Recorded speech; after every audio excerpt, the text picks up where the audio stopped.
जगा हुआ आत्मा ही कामना और वासना पर विजय प्राप्त कर सकता है। जगा हुआ आत्मा ही ऊंचाई की ओर बढ़त की ओर जाता है। अब मन में सोच आवेगा, आत्मा तो सोता नहीं, आत्मा तो जगा हुआ है। इसमें कोई संदेह नहीं, आत्मा सोता नहीं, जगा हुआ है। जैसे सूर्य है, सूर्य मंद नहीं पड़ता, मगर कभी कभी देखते हैं जब बादल आ जाते हैं, मेघ आते हैं, तो सूर्य का तेज मंद पड़ जाता है और कभी कभी अंधेरा भी हो जाता है। ज्ञानी जानता है, समझता है कि बादल छटने से वही प्रकाश, वही तेज सूर्य का आ जाएगा। अज्ञानी सोचता है कि नहीं, सूर्य का तेज मंद बढ़ गया। तो समझना है कि ये कामना वासना रूपी बादलों ने इस तेज को मंद किया हुआ है। जैसे दर्पण कितना बढ़िया है, अगर उसके ऊपर मल है, मैल है, ठीक से दिखाई नहीं देता है। वही दर्पण को जब हम साफ कर लेते हैं, ठीक से दिखाई देना आरंभ हो जाता है। कभी कभी ऐसा होता है कि धुआं ज़्यादा है, अग्नि दिखाई नहीं देती है। धुआं छटता है तो अग्नि दिखाई देवे। जैसे झिल्ली ने गर्भ को ढका हुआ है, इसी प्रकार अज्ञानता ने, नासमझी ने आत्मा के प्रकाश को मंद कर दिया। तो इसलिए महाराज कहते हैं कि अपनी आत्मा को आत्मोद्बोधन करना है, खुद जगाना है। जब तक जगावेंगे नहीं, प्रकाश की ओर नहीं ले जावेंगे, तब तक बुराई नहीं छटने वाली है, अच्छाई नहीं आने वाली है। आत्मा शुद्ध है, निर्मल है, पवित्र है, इसमें कोई खोट नहीं है।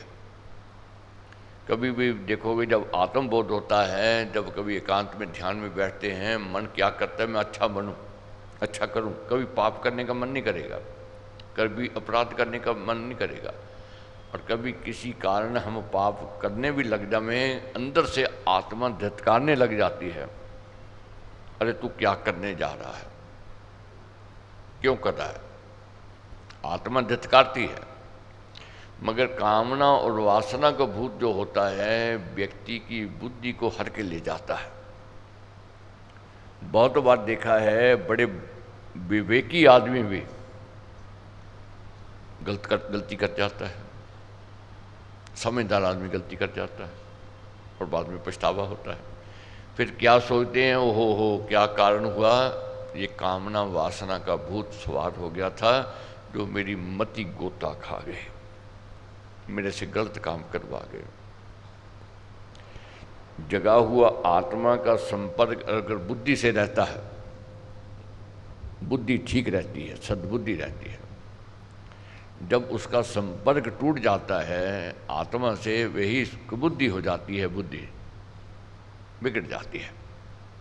फिर वह इंद्रियों के प्रभाव के नीचे आ जाती है।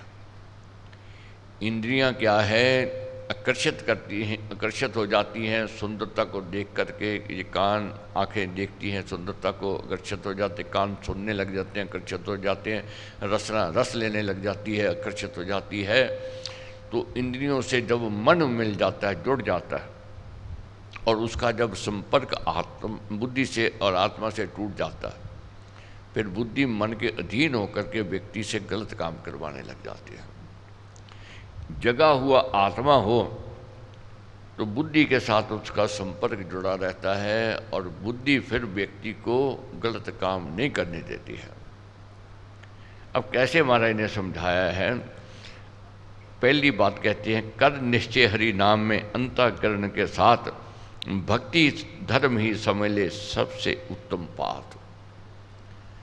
सबसे पहले ये समझनी है कि एक यही पथ है, यही एक रास्ता है। कौन सा, भक्ति का, कौन सा धर्म का, जो हमें ऊंचाई की ओर ले जा सकता है, जो हमारी आत्मा को जगा सकता है। इसलिए भक्ति पथ पर ही चलना है, धर्म पर ही चलना है, इससे आत्मा जग जाएगा। तुझ में कुछ भी खोटना, खरा शुद्ध तू आप, नाम कसोटी पर कसे तप भाग्य भय ताप। हर समय अपने मन को यही समझाना है कि तेरे में कोई खोट नहीं है, तेरे में कोई बुराई नहीं है। खोट कहाँ से आते हैं, बुराई कहाँ से आती है? जब माया बलवती है, जब माया के अधीन होते हैं। अब सात्विक वृत्ति है, इस समय माया का प्रभाव कम है। क्यों कम है? इस वक्त आत्मा जगा हुआ है। आत्मा जगा है तो बुराई के पास नहीं ले जाएगा, बुराई से तौबा करेगा। वही जब व्यक्ति की अंदर कामना वासना जागृत हो जाती है और बुद्धि का हरण हो जाता है, व्यक्ति गलत दिशा की ओर जाता है, गलत काम करता है। मगर अपने आप को क्या कहना है, क्या समझाना है? तेरी गहरी नींद में लुटा बुद्धि धन प्राण, विषय लुटेरे ले गए तेरा शुद्ध सुज्ञान। तू जगा नहीं है, तू सोया है, गहरी नींद में है। और तू गहरी नींद में क्या है? तेरा बुद्धि और धन ज्ञान सब लुट गया, लुटेरे ले गए। इसलिए तू जाग जा, अपने आप को जगाना है, सजग करना है, सचेत करना है, जागृत करना है। क्यों? माया ठगनी ठग गई पर्दा विद्या डाल, शंका संशय छोड़कर तुझ पे अपने बाल।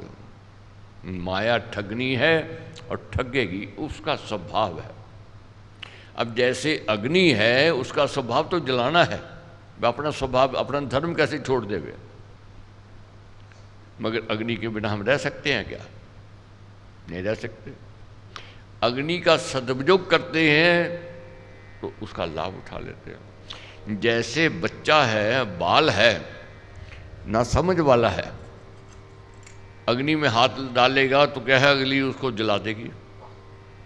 वही जब विवेक जागृत हो जाता है, व्यक्ति अग्नि का सदुपयोग करता है, फिर उसी से लाभ उठाता है। जैसे अज्ञानता में गैस चूल्हा कोई चलावे तो वह तो बम है, वह तो तबाही ले आएगा उसी समय। वही गैस चूल्हे को बुद्धिमान चलाता है, उसका सदुपयोग करता है। पहले पहले जब चूल्हा आया था, गैस आई थी, लोग कहते बम है, ये घर में नहीं लेकर के आना, तौबा करते थे। मगर आज क्या स्थिति, उसके बिना रह नहीं सकते। आज क्यों रह नहीं सकते हैं? आज कला सीख ली कैसे उसका प्रयोग करना है। अब बिजली है, बिजली में कितने दोष है? मौत का कारण बन सकती है, यही जलाकर राख कर सकती है, ये अगर शॉर्ट सर्किट हो जाए। मगर अगर ये काबू में है, कंट्रोल में है, इसका हम सदुपयोग कर रहे हैं, लाभ उठा रहे हैं। यही जीवन की एक कला है, सीखनी है। ये कला अगर सीख जाएंगे, ये जीवन अच्छा लगने लग जाएगा। जब तक कला नहीं आ रही है, इसमें भय है, डर है। किसी बात में भी देखो, गाड़ी ही देख लो, साधारण सी बात है, नहीं चलानी आती है तो भय है कि एक्सीडेंट हो जाएगा। मगर चलानी आ गई, अब भय खत्म हो गया। क्यों भय खत्म हो गया? अब कला सीख गए, अब जान गए। इसलिए कला को सीखना है, जागृति पैदा करनी है, अपने आप से ये लड़ना है कि तू बुरा नहीं है, तू तो अच्छा है। तो बुराई कहाँ से आई है? बुराई बाहर से आई है। बुराई माया का कारण है, माया ठगनी है। तो माया के बिना हम रह नहीं सकते हैं। अगर कहें कि माया के बिना रह जाएं, जैसे अग्नि के बिना नहीं रह सकते हैं, अब जल के बिना नहीं रह सकते हैं। अब जल के दोष देखने लगो तो क्या है? तबाही ले आवे, मौत का कारण बन जाए। अगर कंट्रोल में नहीं है, अगर कंट्रोल में है तो उसका सदुपयोग है, उसका लाभ उठा रहे हैं। इसी प्रकार ये विष है, विष तो जहर है, उसका स्वभाव धर्म ही है मारना। मगर आज कितनी दवाइयाँ बनती हैं, उसमें विष डालते हैं। कला जान गए, सीख गए कि कितनी मात्रा में चाहिए, कैसे इसका सेवन करना है, उसका सदुपयोग करते हैं। इसलिए महाराज कहते हैं बैरी तेरा रक्त का प्यासा पाप अज्ञान। बैरी तेरे रक्त का कौन है? पाप अज्ञानता का कारण है। अज्ञानता से व्यक्ति हम गलत दिशा की ओर जाते हैं। जब ज्ञान हो जाता है, जब बोध हो जाता है, जब समझ आ जाती है, तो बुराई छूटनी आरंभ हो जाती है। कभी भी जीवन में देखोगे अज्ञानता में भय भी होवेगा, ज्ञान जब आ जाता है भय रहित हो जाता है। जैसे कोई रास्ता पता नहीं, हमें कहीं जाना है, अज्ञानता है, डरते रहेंगे तो कहीं कहीं भटक ना जावे, दिशाहीन ना हो जावे। वही जब ज्ञान हो जाए, बोध हो जाए, नहीं यही रास्ता है, इधर से जाना है, वही यात्रा पहले दुखदायक लगती थी, भय था, डर था, आज वही यात्रा सुख में लग रही है। क्यों? अब पता है कि मंजिल सही की ओर बढ़ रहे हैं, सही दिशा की ओर जा रहे हैं। इसलिए ज्ञान का होना जरूरी है। अज्ञानता को छोड़ना है, शंका और संशय को छोड़ना है। माया ठगनी ठग गई पर्दा अविद्या डाल, शंका संशय छोड़कर तुझ पे अपने बाल। माया ठगनी है, ठग ले जावेगी, शंका और संशय छोड़ जावेगी, ये दुख का कारण है। उठो उठो जागो अभी, उठो उठो जागो अभी, तुझ में जरा ना काल, अपना पद पहचान ले माया की गति ताल। अपने आप को पहचानना है, अपने आप को जानना है। जब तक अपने आप को जान नहीं सकेंगे, पहचान नहीं सकेंगे, ये फिर दुख का कारण रहेगा। दुखी रहेंगे, हताश रहेंगे, उदास रहेंगे। तो इसलिए महाराज हमें क्या समझाते हैं, मंदिर तेरा भाल है, रम्य मनोहर धाम, यही निरख स्वरूप को जप कर अपना राम। मंदिर तेरा भाल है, ये तन जो है, ये इसको देव स्वरूप है, ये इसी में देव है, इसी में शैतान रहता है। कभी हम शैतान होते, कभी हम देव स्वरूप होते हैं। जब आत्मा जागृत हो जाती है, आत्मा सत्य की ओर बढ़ती है, धर्म कर्म की ओर लेकर जाती है, यही तन देव स्वरूप हो जाता है। और यही जब हम कामना वासना के अधीन हो जाते हैं, हम असुर वृत्ति के हो जाते हैं, असुर जैसा स्वभाव हो जाता है। परमात्मा के संग से तू है बल भंडार, महिमा गुणगण आदि का और ज्ञान अगार। सत्ता में से है अछिन्न तू, देश काल के बीच, तू तो ऊंचा भाव है, बना भूल से नीच। भूल से नीचता की ओर जा रहे हैं, अज्ञानता से गिरावट की ओर जा रहे हैं। ये तो मानव तन जो है सबसे उत्तम तन दिया है। 83 लाख यूनिवर्सिटी श्रेष्ठ है, उत्तम है, महान है। मगर माया का प्रभाव, कलयुग का प्रभाव है, पथभ्रष्ट हो जाते हैं। जैसे मकड़ी जैसे जाल रच फंस उसी में जाए, ऐसे तू है फंस रहा भ्रांति भाल जाल फैलाए। जैसे मकड़ी है खुद जाल बनाती है और उसी में फंस जाती है, उसी में गिर जाती है, अज्ञानता के कारण। बाकी का चिंतन कल करेंगे हम लोग। बहुत समझना है, जगाना है, अपने आप जागृति पैदा करनी है।